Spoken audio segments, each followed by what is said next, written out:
Hello mga idol, dahil nga kagigising ko lang, kala ko nga'y umaga na, yung pala'y paggabi pala ang kaya naman pagbangon ko ay kinuha ko agad yung susi at kumuha na rin ng pera para bumili sa labas ng pagkain na lang dahil nakakatamad na magluto. Kaya naman dali-dali na nga akong palabas dito at nagugutom na talaga ako.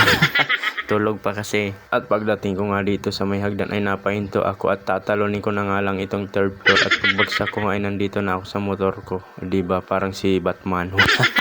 Kaya naman agad kong pinaharurot ang motor ko. Medyo mabagal lang naman ang takbo ko dyan. Mga 120 lang naman ang kurbada. Charot lang. O diba ang bilis ko. Nakarating agad ako dito sa bibilang ko ng pagkain. Bali dito nga pala yan sa Tapsilogan kay Marimar. At pagdating ko nga andito nga pala yung may-ari. Kaya naman tinanong agad ako kung anong o-orderin ko. Dahil nga nagsasawa na nga ako sa karning baboy. Kaya naman ang in-order ko alyempo na lang. Bali nga marami rin sila pagpipilian na pagkain. Meron nga liempo silog at chicken silog, bango silog at marami pang iba. At meron din silang itlog silog. Charot. At habang ang naghihintay ako ng order ko ay napansin ko nga itong tower. Pag kumain ka nga pala ditong dine-in at gusto mo ng unli drinks, ito nga pala yung ibibigay sa yung nasa tower. Akala ko nga beer ang laman nun, mapapa-order na sana ako. Charot lang. Ganito kasi yung nakikita ko sa mga inuman, yung mga nilalagyan ng beer. O baka isipin nyo na naman manginginom ako. Wag ganon.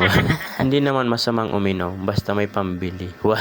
Charot lang. Makalipas nga ang ilang minuto ay dumating na rin ang order ko at tiningnan ko nga ang dami nilang nilagay na kanin, kaya naman ibinalik ko nga itong isang balot. Nakalimutan ko kaya pala maraming kanin na binigay dahil unli rice nga pala dito kahit take out. Kaya naman binalik ko yung isang balot na kanin dahil nagda-diet na talaga ako. Wow, charot lang. Hindi, masasayang din naman kasi hindi ko mauubos. Bali nga mura nga lang pala dito mga idol ang mga pagkain nila dahil nga ang Tapsilog dito sa halagang 75 ay unli rice na yun. At kung gusto mo naman unli drinks ay 85. Talaga naman pag kumain ka dito ay talagang mabubusog ka dahil unli rice dito at may libre pa nga silang sabaw. At kung ayaw mo naman ng Tapsilog ay pwede ka naman magpaluto sa kanila ng pansit. Hindi ko lang alam kung magkano. Alamin nyo na lang, sinabi ko na nga. Charot lang. Ang pangalan pala ng kainan na yun ay Marimar. Dito nga lang pala yan sa Barangay Malamig, Binyan, Laguna. Oh, Marimar, baka naman.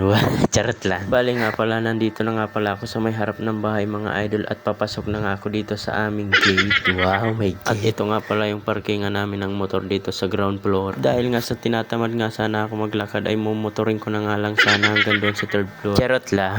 At andito na nga ako sa taas mga idol at ito na nga pala yung padala ni Mayor na pagkain. Ay, stay, yung binili ko nga pala to.